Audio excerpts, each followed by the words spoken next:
Hi, this is Dr. Jacalyn Kerbeck, the President, Founder, and Chief Listening Officer here at our network at USA Global TV and Radio.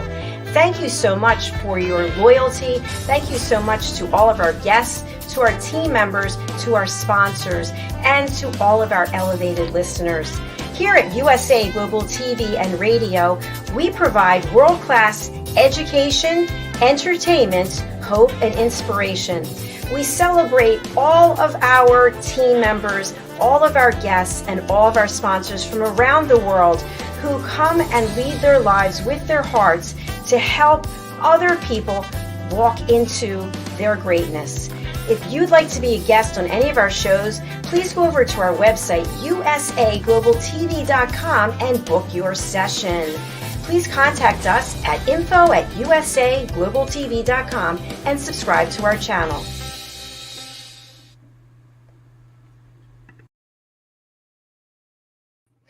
Hello, everyone, and welcome to USA Global TV and Radio. Wherever you are in the world, it is an honor to have you here today. I'm Dr. Jacalyn Kerbeck, and our show today is the Corner Bookstore. And we are super excited specifically about this show because we are booked out so far in advance because we have so many wonderful authors who are sharing their story. And what I truly love, and is going to happen as well today, is that we're not just talking about books, but we're talking about the person behind the story, the person behind the book, who they are and the journey that they've taken. So we've got a wonderful guest backstage. Before we bring him out, I'm going to bring out the star of our show, DIANN BOEHM, who is no stranger to writing and publishing. But more than that, DIANN is a person I truly love. I tell her this all the time because she has so many incredible ideas. She's constantly reaching out to me saying, hey, I came up with this. Have you thought about that? And so I just thank her so much because she's always thinking about other people before she thinks about herself. And she truly is a delight and a wonderful person. Let's welcome her to the show. DIANN BOEHM, come on out. Hello. Hi. I always blush when you talk about me. I'm like, thank you, Dr. Jacalyn. You're so kind. It's true. Yesterday you texted me about coloring books for the children's books that I put out, and I just hired someone and started on it. So every time you tell me something, I might not get back to you right away, but I'm like, yep, I'm going to look into that. So you have so many amazing ideas. Thank you. I'm excited for you.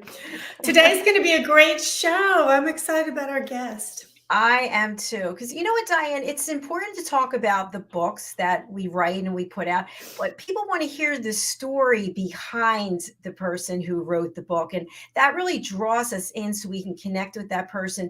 And then we're like, we want to know more. We want to know more. And so I think that's something that you and I really are grateful that we have this space to be able to learn and meet new people. Absolutely. And everything he's going to, without letting in on everything, but for our listeners, everything he's going to be talking about with his book, as well as his personal life, we either have a family member or we know someone who's had this experience. And I think today's show is going to be just incredible because his books and his experience in life, and hope. He's going to be so inspirational. Yes, he definitely is. And we're talking about Daemon Manx. We're going to be bringing him out just a moment. DIANN, I'd love to spotlight you. And for people who are joining us for the first time, whether they're listening or watching, tell us a little bit about your relationship with writing and why it's so special and important to you. Sure, I'll be happy to. Thank you, Dr. Jacalyn. So if you were to tell my high school teacher that I was going to be a published author, they would just be rolling over laughing. I would have made their day in laughter because my high school book stories were always covered in red ink because of punctuation. I thought faster and I had tons of run-on sentences. So but I've always been a storyteller, and I love being in front of an audience. I love the energy you get, and it makes you even want to make the story become more alive. And I think it's one of the things I loved about teaching was inspiring the kids, no matter what the subject was, and thinking of a story. Oh, math's so boring. And then I would sit there and think, oh, but really it's not. Think about blah, blah, blah, and they're like, oh, okay. I think I like math after all, And so It finally dawned on me when I was working in the garden that I should take my stories and put them to print. And I was like, huh, I think I really can do that in spite of what teachers said. And so off I went. And then that was a journey in itself that I won't bore you with, but here we are today. And I have several books published. And I want to thank you, Dr. Jacalyn, for the background. You made my heart skip a beat when I saw my books in your new background. And I was just really touched. And I sent it all to my family, like, look at this. So thank you very much. Oh, thank you, Diane. It's my pleasure. So I'm looking forward to bringing out Damon. Let's hear what he has to say. And I think I'm just going to tee it up with a very quick story, and then I'm going to have him come out and give his thoughts. Many years ago, I was sitting at a restaurant waiting for a client, and I just happened to be chatting to the woman next to me. She was very pretty, very well dressed. She had a great job. She had given me her business card, and I turned around, and on the wall behind us were these little gold bars of people who were regular patrons at this particular restaurant. And I saw someone that I knew very well, and their name was there, and I happened to say the name, and the person said, "Oh, I know this person. I shoot heroin with him." And I said, "I'm sorry, did you say shoot pool?" And she said, "No, I shoot heroin with the person." And I was literally floored. I was floored because in my mind, I didn't envision, of course, this is a judgmental thing, but I didn't envision this beautiful, well-dressed woman with this very high-paying job just putting it out there. That's so nonchalantly. Right. So nonchalant, right, exactly. So, but the point is that everyone has a backstory, and we have that story. And when we tell the story, we help other people, and other people can then come forward and say, wait a minute, if this person came from this and this, and they did this, there's hope for me. And I think that's really what we provide here: education, inspiration, and hope, and some entertainment, a few laughs here and there. So today we actually have Damon Manx with us, and the title that he has okayed for us to share today is, not only is he an author, but he's someone who's been sober and in recovery for 10 years. I hope I got that right. He's joining us from New Jersey in the United States of America. Yes. Let's welcome him to the program. Hello, welcome. Hello, Dr. Jacalyn and Diana. Thank you both for having me today. Thank you so much. We're so grateful that you're here. And of course, we want to talk about what you're doing in terms of writing and publishing. And we also want to get into your backstory. So when I just shared that little story with you, what came up for you?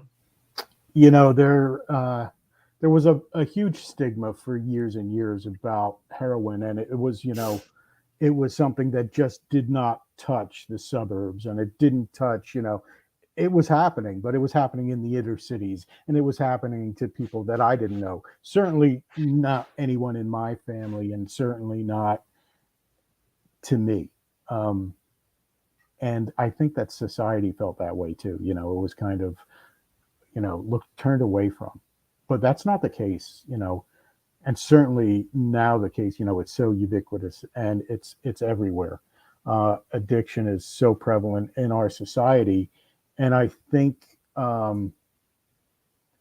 open discussions and honesty and transparency is really important today because of just how prevalent this malady has become. And that's why I say, yeah, I was a heroin addict for 5 years.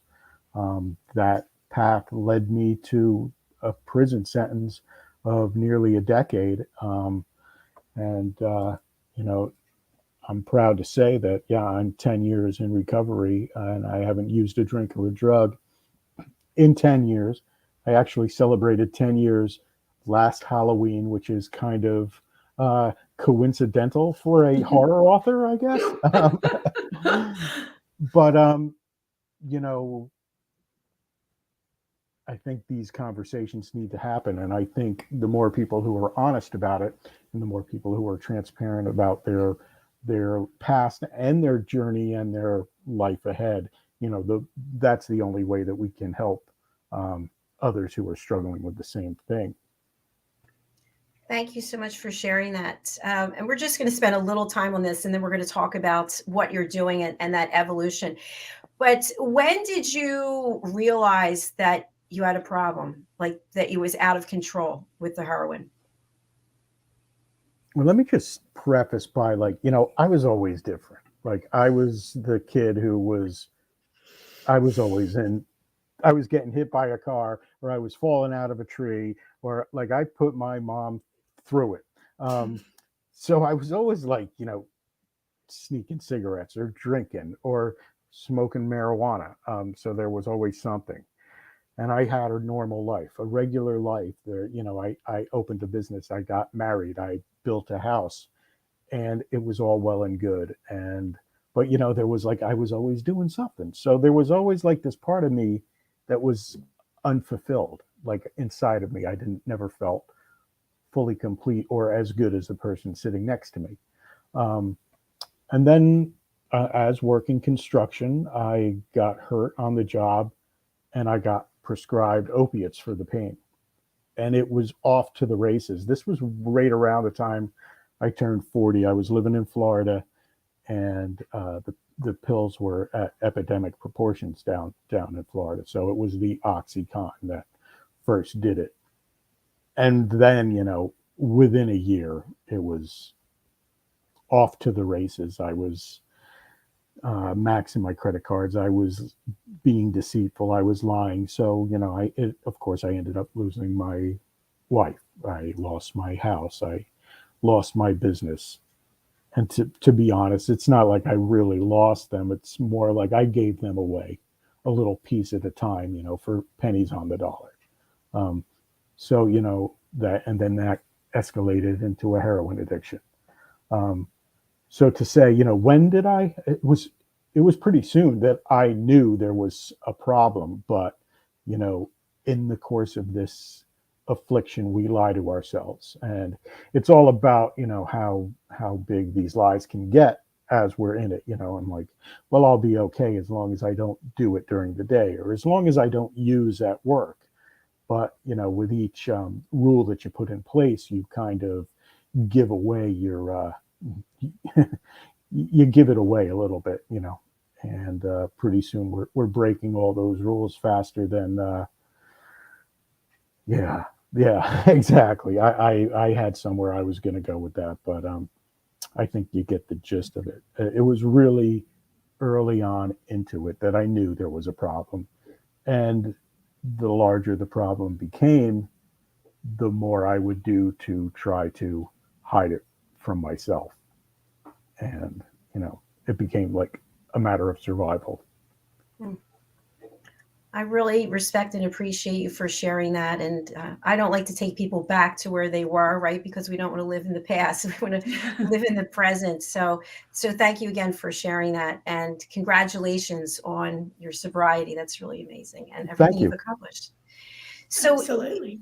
So you are also, in addition to being an author, you're also a publisher. How and when did you decide to take on that other responsibility, that other opportunity? Pretty early on into my writing career. So most of what I wrote and the honing of my skills I did in the prison system, which was a direct result of using heroin. Go figure. But yeah, they're right when they say, the three places you end up: jails, institutions, or death. Well, yeah, sure enough, they're spot on when they say that.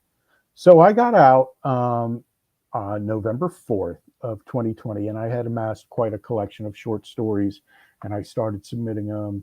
And, I got my rejections early on, and it was only about a month or two before I got my first acceptance into a magazine, which I, overjoyed. And then I had a novelette, it's about a 61-page story that I started shopping to indie publishers, and I got accepted. So Abigail became accepted, and Abigail actually that got my foot in the door in a lot of venues. Unfortunately, that publishing company that signed Abigail turned out to be a little less than reputable. So I knew pretty quick, I mean, I'm Italian, I'm from Jersey, I've been in prison. I know when things are going bad, I can read the streets a little bit. Not to sound stereotypical, but in this case, it's true. So I saw it coming, and I bailed out, and I said, well, you know what? I could keep submitting, and maybe I find a reputable publishing company, or maybe I can open up my own, publish my own books, and take the knowledge that I've gained in such a compacted time, and use that to help a couple other authors, so that they don't have to go through what I did, and maybe I could build a little grassroots movement here with Last Waltz Publishing. I love the name, by the way. Congratulations. What I loved about the name, so I'll tell you where I got it from. The band, that used to be Bob Dylan's backup band, has an album and a movie called The Last Waltz, and they play all their songs, Take a Load Off Annie, The Night They Drove Old Dixie Down, some great stuff. And in the movie, Bob Dylan comes out and plays, and Mick Jagger comes out and plays with them, and Linda Ronstadt comes out and plays with them, and it's to me, that's the name was like so classy and somewhat gothic and so old world style that I had to steal it. It wasn't trademarked. No, well, I mean, you can name your publishing company E Street Band Publishing Company if you want to, but that's true. So Last Waltz Publishing became mine because I kind of like that old world style of fiction, Twilight Zone, Hitchcock, Ray Bradbury.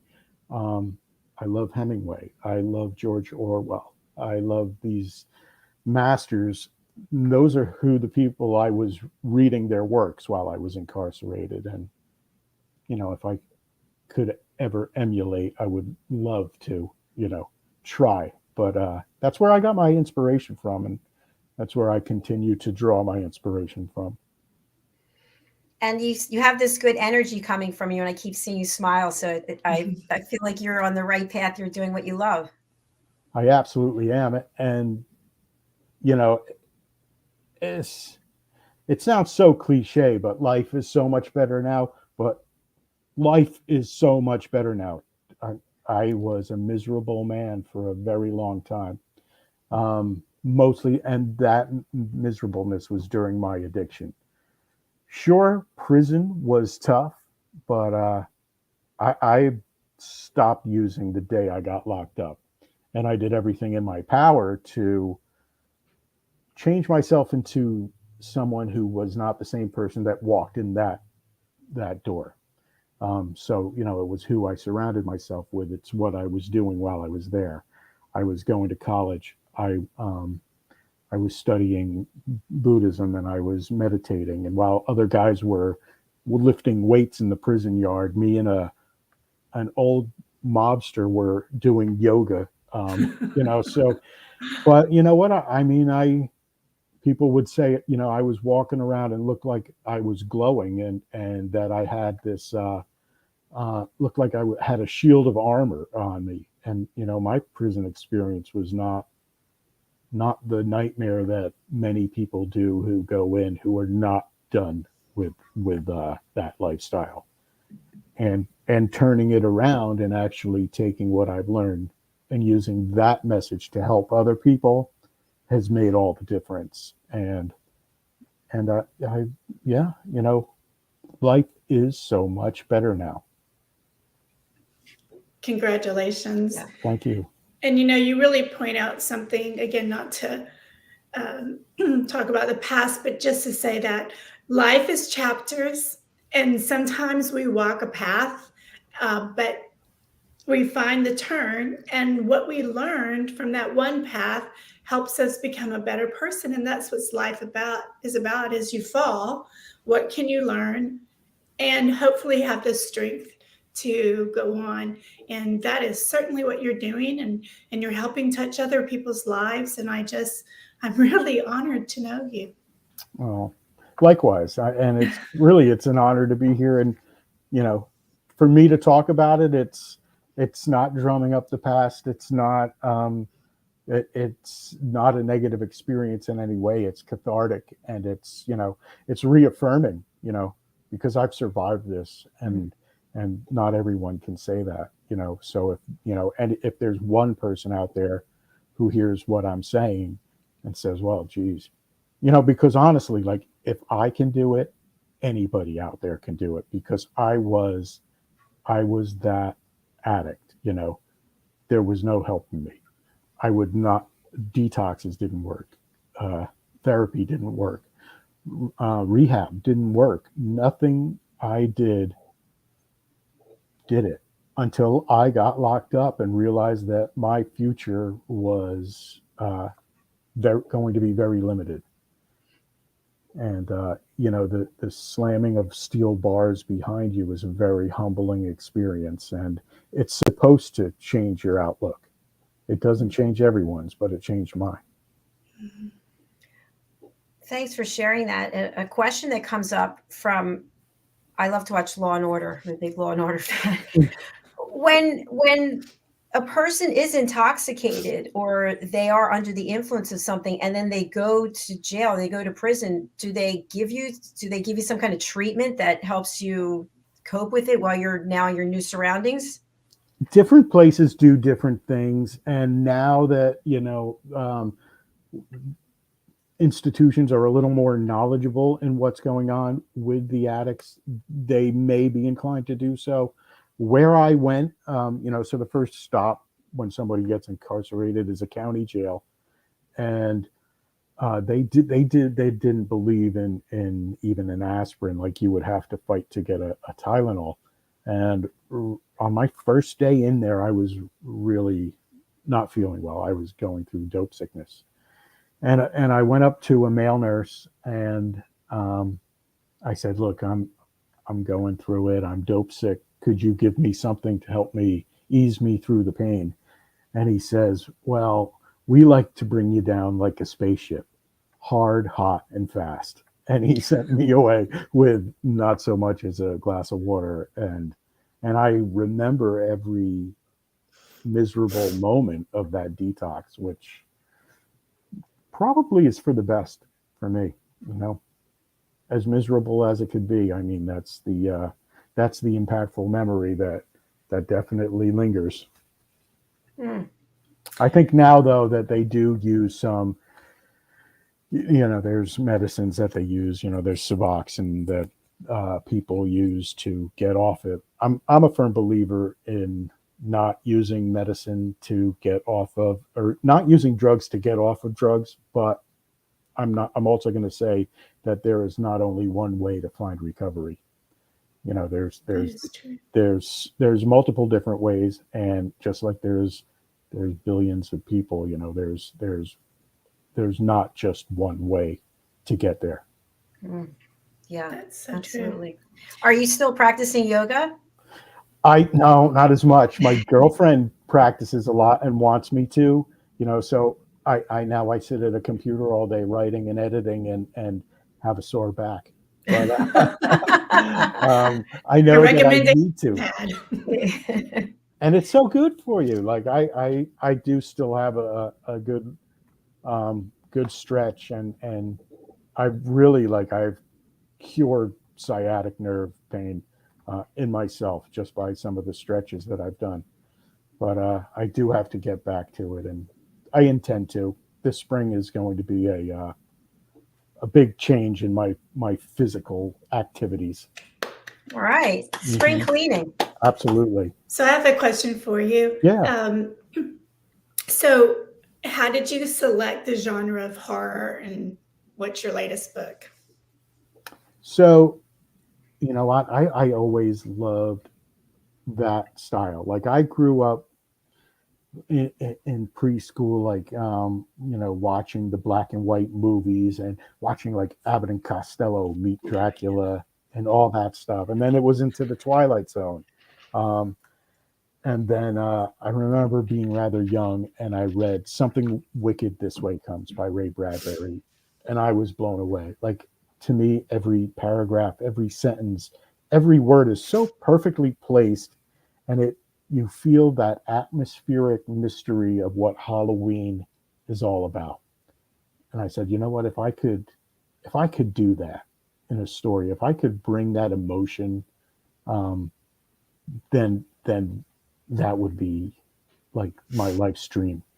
So, I write fiction, but there's horror elements in it, but there's also coming of age stories in it, and there's also love and emotion. Like, I'm more driven by emotion and what's going to bring out the feels, and also, the atmosphere and the sensory input. I want you to feel yourself in the story. I want you to care for the character. And if something happens to him at the end, I want you to cry about it, So, while it is horror, I mean, my first book, there's no horror in it. It's about a baby that's left on a doorstep, a gay man who is very OCD, can't find love. He's been doing online dating, and he's very caught up in himself and his own world. And a baby arrives on his doorstep, and this baby has violet eyes and horns growing out of the top of her head. But he sees her as the most beautiful creature in the world, and he knows that he must do everything to take care of this baby. And this baby, Abigail, reveals more to him and about himself than he would have ever found out on his own.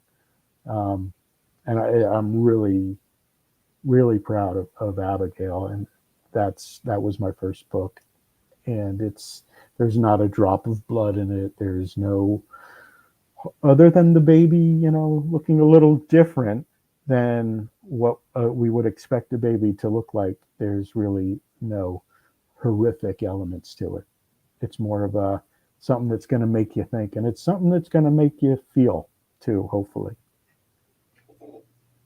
That's very, very good and exciting. Did I answer the question, or did I just go off like on? No, it was wonderful. Okay. I like that your stories have so many different levels to it. Yeah, I do. All right. So do any of the characters embody any component of you or anybody you know? Every character embodies some part of me or my life. So when I have my second book that came out is called Piece by Piece, and it's about a kid named Bobby Caldwell, who he's driving his bicycle home one night, and the girls across the street, Bobby's 10, the girls are about 13, and they're playing with a Ouija board, and they call him over, and it starts getting a little spooky, and they ask the Ouija board, what year is Bobby going to die? And it tells them that he's going to die in 2023. So Bobby now, kind of is living his life with this idea that he's going to die in 2023. And as time goes on, it's revealed that, wow, this wasn't a joke. This is all really going to happen. So it kind of changes the way he lives, but he gets married, and he has children, and he has grandchildren. And it's kind of like, what would you do? How would you live your life differently if you knew the day you were going to die?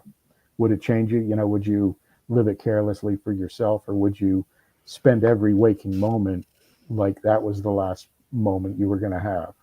Like it was the last time you were ever going to see the ones you love, So, and when I was 10 years old, the damn girls across the street were playing with a Ouija board, called me over. They say, when is he going to die? And it said 40 years old. Well, ha, ha, ha. Ha, ha, ha. But, okay, so I'm well past that age. But if that didn't stick in my mind up until the day I turned 41, that was always in my head. Now, here's a little crazy something. So, years and years later, actually just last year, that I went over and saw the three girls, and I gave them a copy of the book, and they were selling everything in the house because their mom had passed away. So I'm like, I have to, I have to pick up something to remember Anne by, and remember it, because now the house is sold. And I got this awesome Gothic looking watch from them, and Wow. I also got the Ouija board. Yep. I love it. I love Yeah. that. That's Yeah. awesome. We do have a comment from Sheila Murray. Hi, Sheila.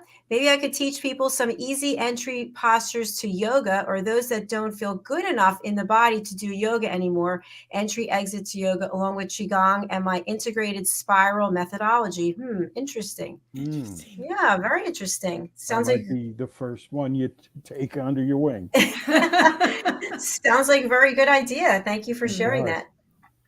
So, a question I have for you is, as a publisher, do you publish other people's content? Are you open to that, or is it strictly your own? I do, but I don't do it in large doses. I really have to like what an author is doing. I kind of want to get to know them before I take them on. And I'd like to see, if they're doing social media, what kind of presence they have, because authors can really bite themselves in the foot with the online presence that they put out to the rest of the world. So I want to make sure I'm not taking on an author who, might be saying things I don't agree with, or just offensive on the internet, because that wouldn't be good for anybody. But I really have to love their writing, bottom line. So right now I have 4 other authors under my wing, who I've published some of their books. I've got Diana Olney, who writes Gothic. She's out of Seattle. She's actually married to a rock star out there who's warmed up for Alice in Chains. I have Heather Miller, who also writes old style Gothic and ghost stories. I have Jack Wells, who recently just did a whole noir series, the Monochrome Noir, about a alternate universe, Private Eye, where the world is devoid of color. Everything is black and white. And I have Matt Scott, who was actually under the same publishing company as I was originally. This year, I'm taking on about 4 more new authors, and that's about it. Maybe 4 authors a year, because if I spread myself too thin, then I can't write. I can't give each author the attention that their books deserve, and that's not fair to anybody. So that's where we're at. And, we're at Last Waltz Publishing. People can go to our website and take a look at all of those authors' titles. And I'm proud of each and every one of those books. That's wonderful. Absolutely wonderful. And you're so right that you do have to love the person's writing, and your personalities have to match, because I know I'm very picky about what I'll be on, because I don't want to be misrepresentative, because I want to spread peace and love, and sometimes my opinions about other topics may not be very nice. No human is perfect, right? None of us are perfect. No, that's for sure. I know even for me on this platform, I've more and more people reaching out that they want to be a co-host, and I have to make sure that there's a connection, right? That they're coachable, that we can actually get along. So it makes sense. You have to be selective, because the one thing we have is time, and we have to spend it wisely. So that makes perfect sense. When you think about horror, when I think about horror, I think of waking up in the middle of the night screaming at the top of my lungs, something coming after me with a knife or something. But from interviewing other authors who write about horror, that's not always the case, right? How would you just... Yeah, for me, it's not about the jump scare. It's, of course, that's that's a part of it, we do, but to me it's more so about building tension and building suspense and creating atmosphere. I think that so much more can be done. The space between the words is so important. You've got to let the narrative breathe. As I used to play in a band, and you get in these drummers who are doing fills in between every vocal piece, and then the song becomes cluttered. And that's the same way it is with literature. You've got to have space between the words, and you've got to let it breathe, because the description starts with the author, but it ends with the reader. So the reader has to, take it in and let it sit. And, for me, it's suspension, it's tension, it's very much anxiety, which is the inspiration and almost the title of my next upcoming release, which is called Manxiety. I love it. Whoa. Yeah. Can you show that picture again? Let's see that. Yeah. Wow. Whoa. That Great person cover. did a great job. Really good. I'd like to give a shout out to Greg Chapman from Australia, who actually is my cover artist, and he did a great job, and a little risque on the back, but not that bad. Not that bad, Yeah. but still. Yeah. Incredible. So this is Manxiety, and these are the stories that I compiled while I was in the prison system, when I first got out of the prison system. Some of these are actually memoirs. Most of these stories are inspired by things that happened in my life.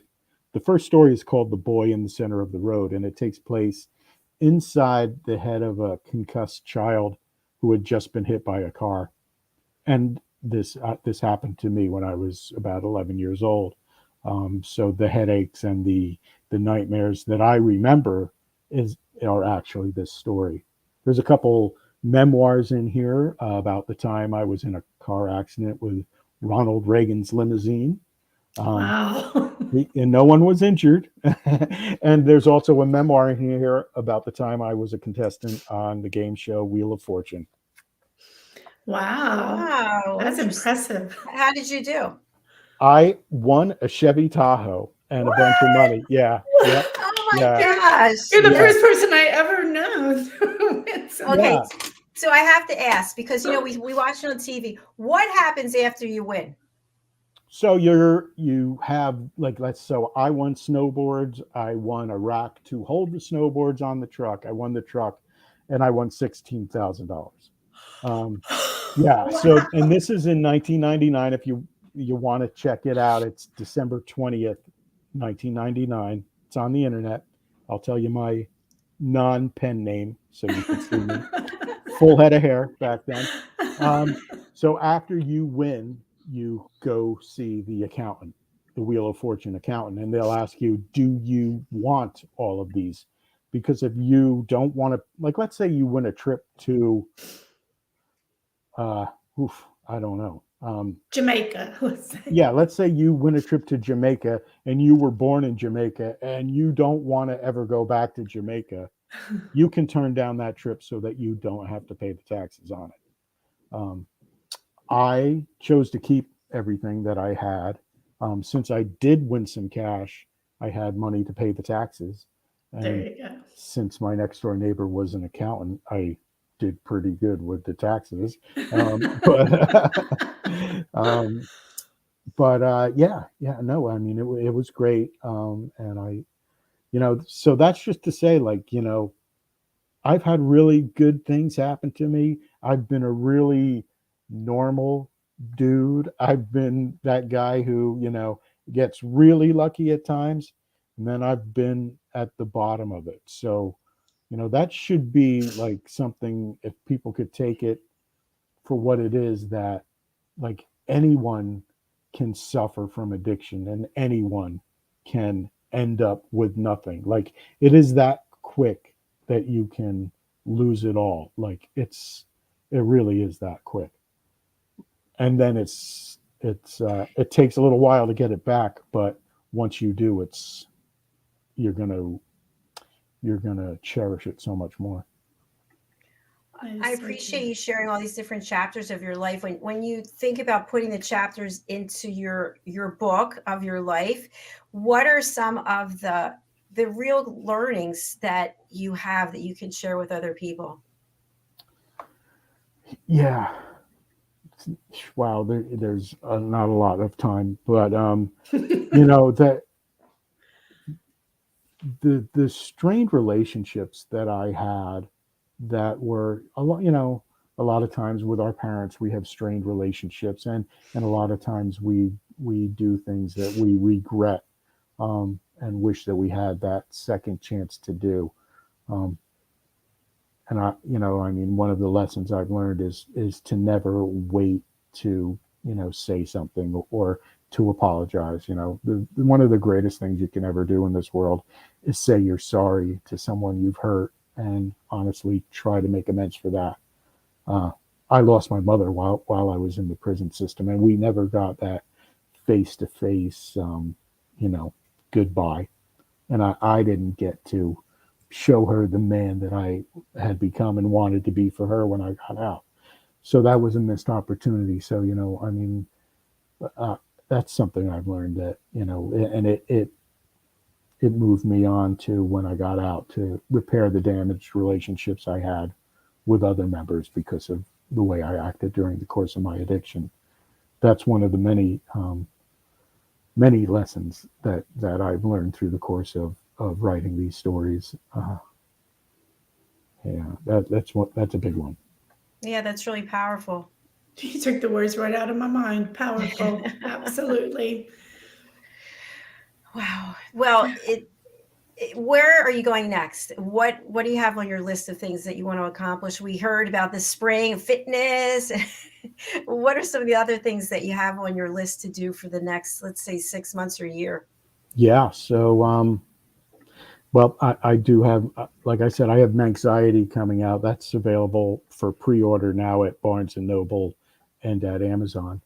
I am working on, actually, while I was under COVID lockdown in the halfway house, I wrote a 4-book series, which I'm in the final edits, going through the final edits of all 4 books, which I'm hoping to have out next year. I'm working with an agent,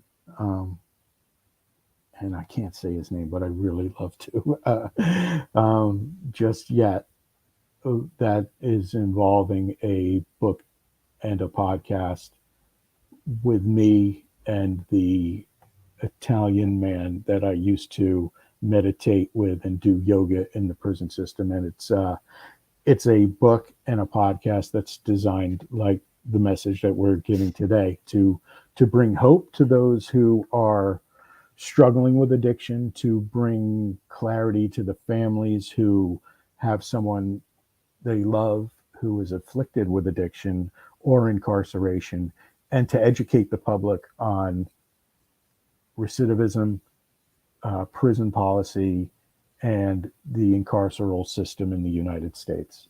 So these are all really strong messages that we're trying to deliver, and we've got a really strong agent who's trying to bring that to a medium that'll suit that. So fingers crossed. Exciting. It's going to be great.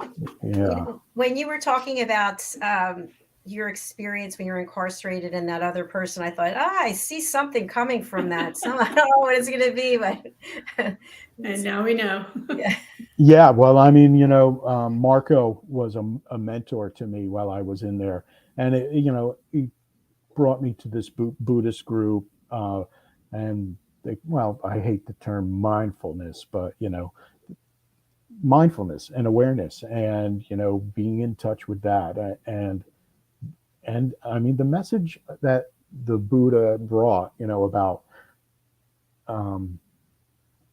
suffering being directly related to attachments is a very strong one. I'm not going to get all Buddhist on everybody. Lord knows I could, but but yeah, I mean, we would go to church together. We would break bread together, and if a lot of times, if you saw a movie about what's really going on in prison, it'd probably be the most boring movie you ever saw in your life, because it's guys making spaghetti sauce together and watching TV and talking about their family and playing cards and sitting around trying to live their lives and get out. And that's 23 and a half hours of the day. Maybe the rest of it is, the occasional fight or the occasional, shakedown. But, my experience is different than others. But, yeah, so I'm hoping that this story that I intend to tell about my life being changed by meeting this man named Marco becomes one that I can share with everyone. And I'll let you know. All right, we'll come back and see us again for sure. No, absolutely. Definitely. Yeah, and we have about 24 other shows a week, so please do come back on any of the others that you feel will help support your work and your message. That'd be fantastic. I'd love to. All right. Thank you, David. Please share with our audience the best ways to reach you. We have your banner, but for people who are listening on a radio channel or podcast platform where they can't read the banner, how should they contact you and who should contact you? Oh, geez. I am an open book, and if you are struggling with addiction, you can reach out to me. If you're not, recently I've been talking to a mom who lost her son because of addiction. You can reach out to me. If you're an author, if you're a fellow publisher, if you're a fangirl and you want to just reach out to me. If you're, please reach out, and you can do so at either of my websites. There's email connections on both of them. You can check out my publishing website, which is Last Waltz Publishing, at www.lastwaltzpublishing.com.